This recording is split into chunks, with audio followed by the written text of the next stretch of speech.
नाशिकच्या गंजमाळ परिसरातील पंचशील नगरमध्ये दिनांक 5/7/2024 रोजी रात्रीच्या सुमारास घरात घुसून झोपलेल्या पांडुरंग उर्फ पांड्या हनुमान शिंगाडे याच्यावर कैलास गायकवाड व त्याचे 2 साथीदार यांनी मिळून कोयता व चॉपरने वार करून त्याची हत्या केली होती।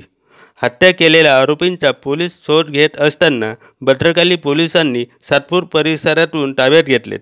याबाबत भद्रकाली पोलीस स्टेशनचे वरिष्ठ निरीक्षक यांनी अधिक माहिती दिली।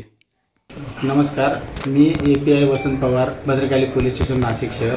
आमच्या पोलीस ठाणे हद्दीमध्ये दिनांक 5/7/2024 रोजी इसम नामे पांडुरंग उर्फ पांड्या शिंगाडे याचा पंचशील नगर या ठिकाणी खून झाला होता। सदरचा खून हा 3 इसमांनी मिळून केला असल्याचे निष्पन्न झाले होते।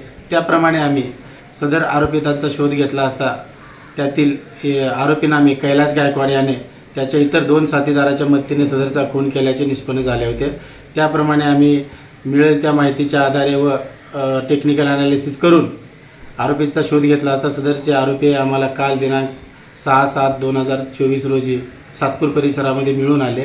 त्यांना पोलीस ठाण्यात आणून त्यांच्याकडे चौकशी केली असता त्यातील एक आरोपी हा अल्पवयीन असल्याचे निष्पन्न झाले आहे। त्यामुळे त्याची रवानगी आम्ही बाल सुधारगृहामध्ये केलेली आहे।